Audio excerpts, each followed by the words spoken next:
In this video, we're going to cover transformers. They are electrical devices that transfer power from one circuit to another one without having wires electrically touch each other. They use a magnetic induction principle to do this. This tutorial is based on NEET modules number 2. You can find a link to a PDF on the description below. So as I explained to you in the past, an inductor, whenever it gets current going through it, it creates magnetic field. Now, during AC, the current flow changes, the field, the polarity, the magnetic fields change. So we can say that the field is constantly expanding and contracting. If we put a paper insulator on the first inductor, and then we come up with the second set of windings and we coil it on top of the first inductor. Now that second winding is going to be on the way of the magnetic or the expanding and collapsing field. That secondary winding is going to induce a voltage. Electrically, the secondary winding is not going to be touching what is called the primary winding. That is the basics of how a transformer works. Let's talk more about this. So here we got the two inductors. The first inductor is hooked up to what is called the source of power. So we got here our symbol for AC, and this is 60 Hertz. As you already know, electrons are switching so fast at a rate of 120 times per second, and that causes a field that is constantly being expanded and contracted within this first inductor, and it's constantly changing polarity. That expanding and collapsing field affects the secondary winding, and it will create a voltage and current flow within that secondary that you can hook it up to a load. And the beautiful thing about this is that this secondary inductor electrically is not connected to the primary, so it is electrically isolated. We are inducing a voltage on the secondary without really having to touch any physical wires. Even though they are laying on top of each other, there is actually an insulation between the two inductors. When we talk about how a transformer actually is made, well, here we got our two wires for our primary winding. Here we got the wires for our secondary windings. Notice that according to this illustration, you can tell that one wire or one winding is laid on top of the other winding, and that's how actually it is. At the beginning, when they start coiling, they use a little cardboard little square that's just to keep the wire shape. Eventually, once the transformer is built, or the coils are wounded, then they put it into some type of varnish, which makes it really hard. And then they take these pieces of metal and they put them inside and around the actual windings. Why the metal? Because it concentrates the lines of flux.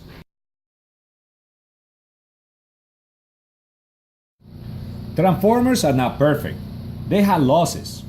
The losses of transformers are called hysteresis losses, eddy current losses, and copper. All of them lose energy in the form of heat.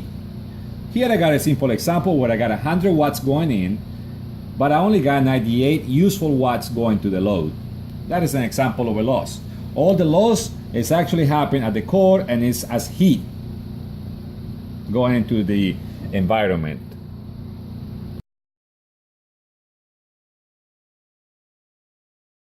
Hysteresis losses result from the constant change of magnetic polarity within the core of the transformer. To reduce those losses, they use a special type of alloys to make those laminations, and the goal is to get a very permeable material so that shifting the magnetic flux or polarity is not that difficult. Eddy currents are currents that are being induced magnetically, and it's actually currents that actually happen in the center of the core laminations. That's why the transformer has laminations, because when you got a very chunk piece of metal, the current that circulates inside there is going to be large. But when the laminations are very thin, the currents that happen or take place within each of those laminations are very, very small. Copper loss refers to the actual resistance of the inductor. As you know, the inductor is made up of wire, and wires, they do have small resistance. The resistance will be calculated by the current going through the inductor times the resistance of the inductor.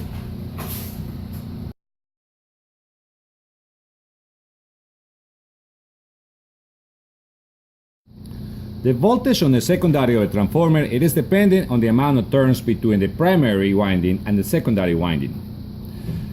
Here, what we're trying to represent it is that I got 10 turns on the primary and 1 turn on the secondary. So if I'm putting 10 volts on the primary, since the ratio is 10 to 1, that means that the secondary is going to have only 1 volt out. On the second graphic, the primary has 10 turns, my secondary has 2 turns. So I got a 10 to 2 ratio. So therefore, if I put 10 volts on the primary, I will get 2 volts on the secondary. Another example is this one that I got. I got 400 turns on the primary and 100 turns on the secondary. That is going to give me a ratio that is 4 to 1. If I put 440 volts on the primary, I will get 110 volts on the secondary. By the way, this is a symbol of a transformer. I just got to take out these little arrows that I use for clarification, and there you got a very simple transformer on a diagram that it is metal cord.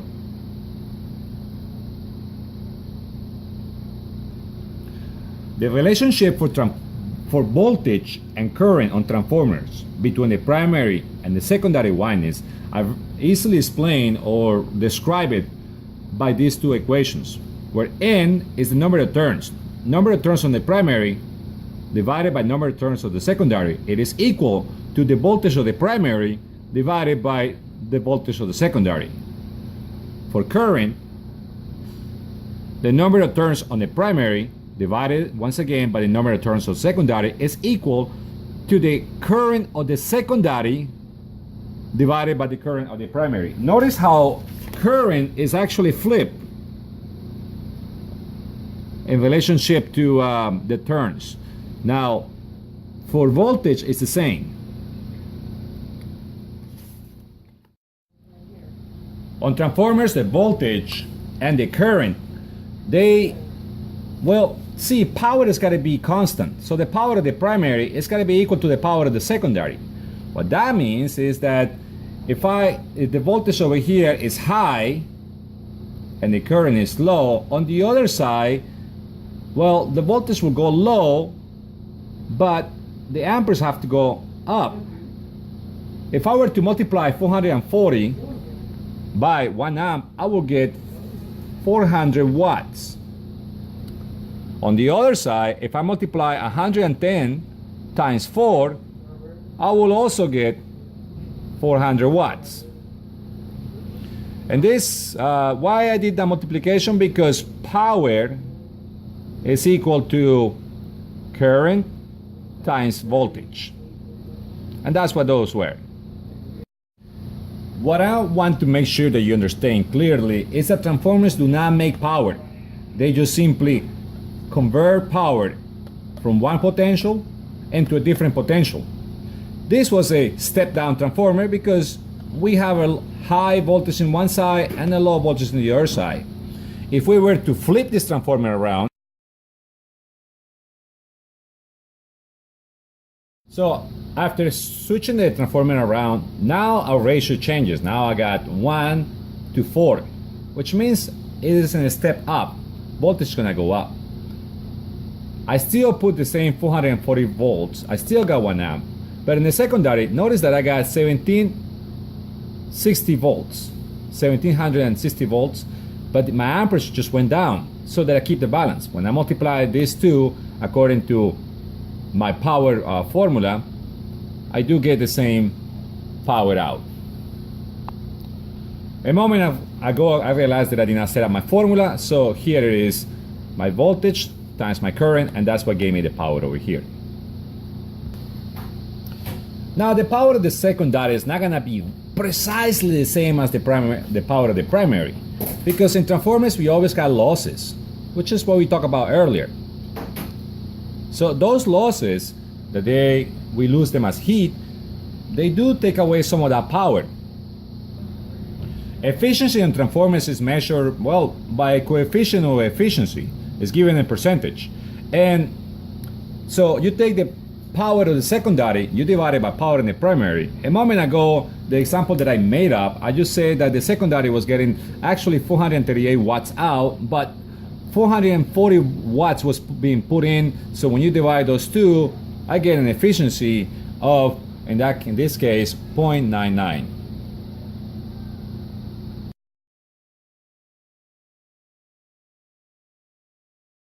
The polarity of the output of the transformer will always be depending on how the secondary winding was wound in relationship to the primary. If they are wound in the same direction, the polarity will always be the same. What that means is that as the AC phase goes up, will also be going up on the output in relationship to the input. Here we got a transformer that got wounded a little bit different in a different direction, so therefore now the polarity is shift. Notice that as this AC wave is going up, here we got 180 degrees out and the phase is going down. Transformers can have multiple secondaries. Here we got a 100 turn primary, and we got the first secondary has only 6.3 turns, and that's why it gives me this voltage. The third secondary, it gives me 5 volts because I only got 5 turns. Now the secondary, notice that on top of having 636 turns, the voltage is also divided up to a point. This over here is what's called a top. So between this point and this point, there is a wire that is connected halfway between 636 other turns. And then in relationship, if you read from that point to the end of the turns for that particular secondary, you will get that voltage, 355 volts. All across, it would be, in this case, 700 volts. All the turns for the secondary, in this case, are 647.3 turns. So, yes, this is a multi-turn, multi-top secondary transformer. They are there, but we have them out there.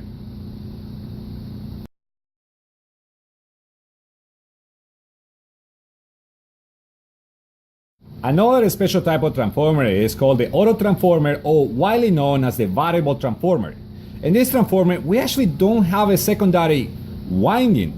All it is just one inductor, or big winding, and then we got this brush, which happens to be carbon, and as it moves up and down on the inductor, the voltage of the secondary is going to be changing in relationship to the primary.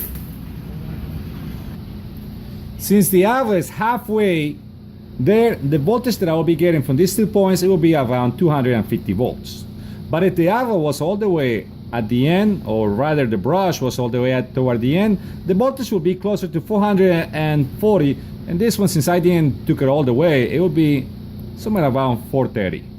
If I take it down close to the lowest point, and then the voltage will drop all the way to this one, I'm just gonna pretend that it will be 15 volts. And that is an autotransformer. I will show you an autotransformer in a moment.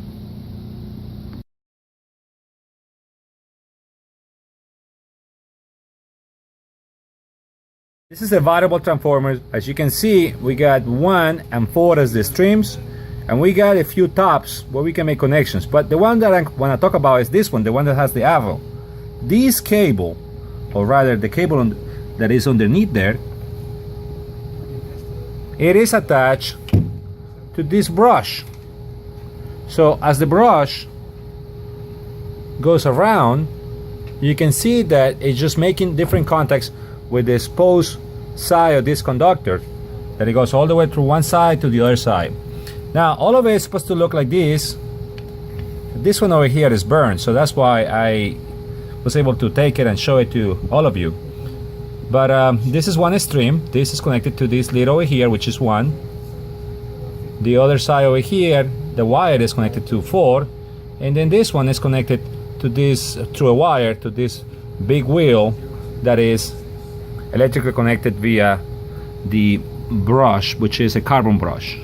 So that is a variable transformer for you. To practice the formulas that I gave you earlier, I have a problem over here where the primary has 440 volts and 400 turns. The secondary is getting 220 volts. The question is, how many turns do I have in the secondary? So I just set up the formula over here, and then I just replace everything like I did over here. Now, remember that this stands for secondary and N stands for turns. So that's what we're looking for. That's why I put the question mark over there. After we clear that equation, or rather we clear for the question mark, we end up with this one where we are multiplying 400 turns times 220 volts divided by 440 volts. Notice that I cross out voltages, and I'm just gonna be left with turns. After all of this is said and done in the calculator, we get that the secondary should have 200 turns. Continuing on the same problem, now we want to know what's the amperage of the same transformer with the same voltage and the same turns on the secondary. So if they tell us that the primary has 5 amps, then we go back to the second formula where, remember, although the first part it looks the same, the current, it has been flipped. We got secondary current on top, primary current on the bottom. We replaced them in here, and that's what I did over here. That's why I got the question mark on the back. And then after I clear, I end up with 400 turns multiplied by 5 amps divided by 200 turns. I cancel them turns out of here, and then after I work out my equation, I end up with 10 amps. I will finish my calculations by, well, putting back over here my voltage, my original current, the secondary voltage, secondary current, and then when I multiply them according to the formula of power, and by the way, I made a mistake over here. This is voltage, E times I, voltage times current, so that's what it was done over here. Multiply the secondary voltage by the secondary current, I got 2,200 watts, and over here I got my primary voltage times my primary current, and I got 2,000 watts, which means they are the same. Obviously, I did not calculate losses. The system is in balance. We are not creating power. We're not losing much power. So the transformers, the calculations are done right.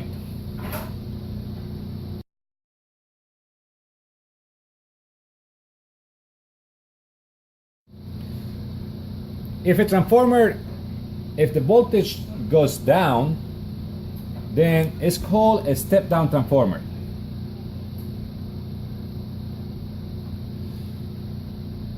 And for step-down transformers, the primary winding is going to be a lot thinner than the secondary wire, the secondary winding. That's going to be a thicker gauge. I will show you an example later on.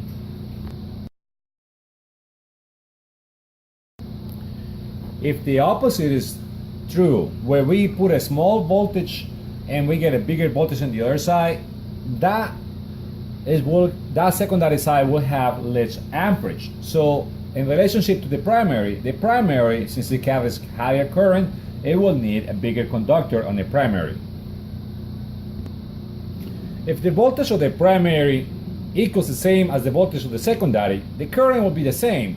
And those are isolation transformers, and they are meant so that whenever in the secondary we want to attach to a load that it might have a fault, if the load runs into a fault, the fault is going to be isolated from the primary. And that's the purpose of isolation transformers.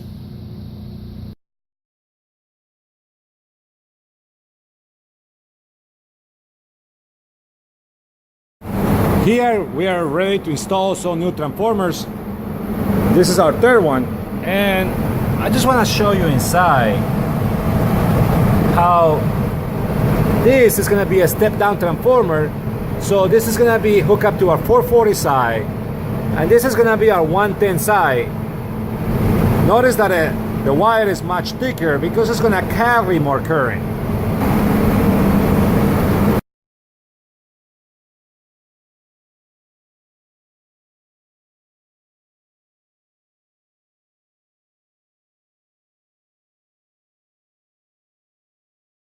Here we have a very typical transformer.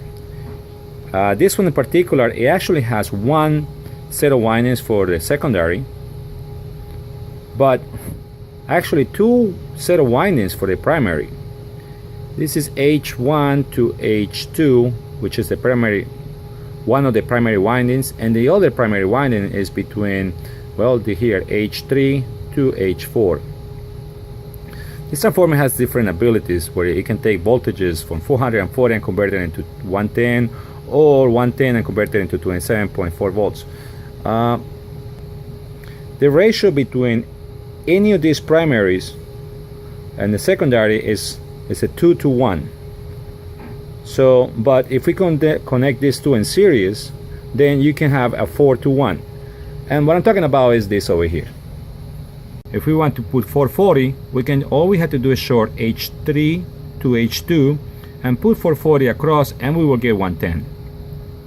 If we want to get to 20, now we just simply once again put 440 to H1 and between H1 and H4, and then we put a jumper wire between H4 and H2, and another jumper wire between H3 and H2, and we will get 220 volts.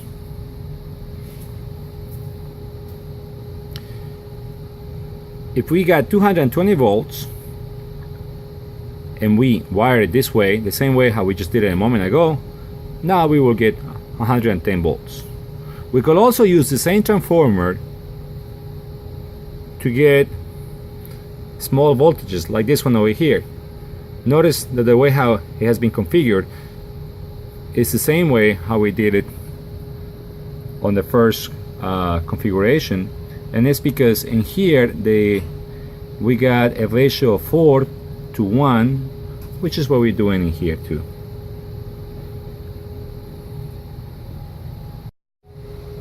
To read the windings of a transformer to see if it's good, well, we just simply, here, this is my secondary.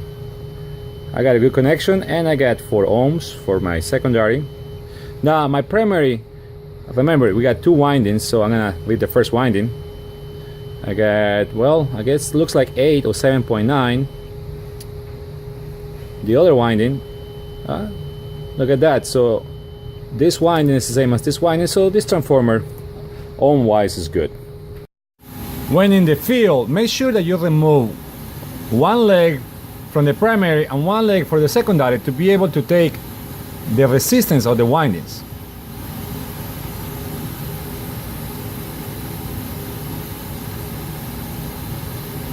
This one over here, we got 2 windings, and they are shorted by this jumper, just like we talked about a moment ago.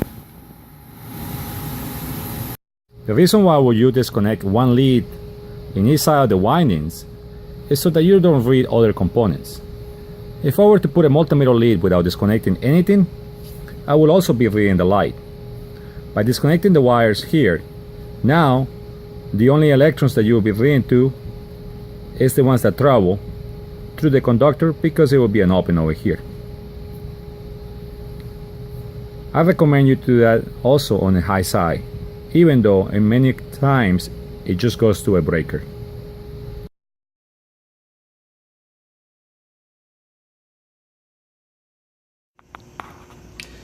So here I got 3 transformers that I just drew fast, and so the primary, I'm saying if I got 110 volts and the secondary is 440, that makes this one a step-up transformer.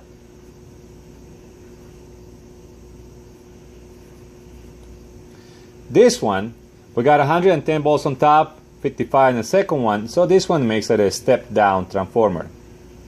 Here, I got 110 volts on top, 110 volts on the bottom, so this one is in isolation.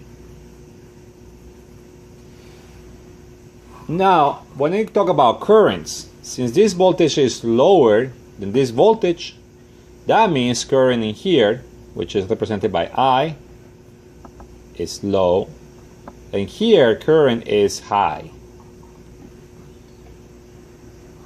That means this wire is going to be thicker than the wires over here.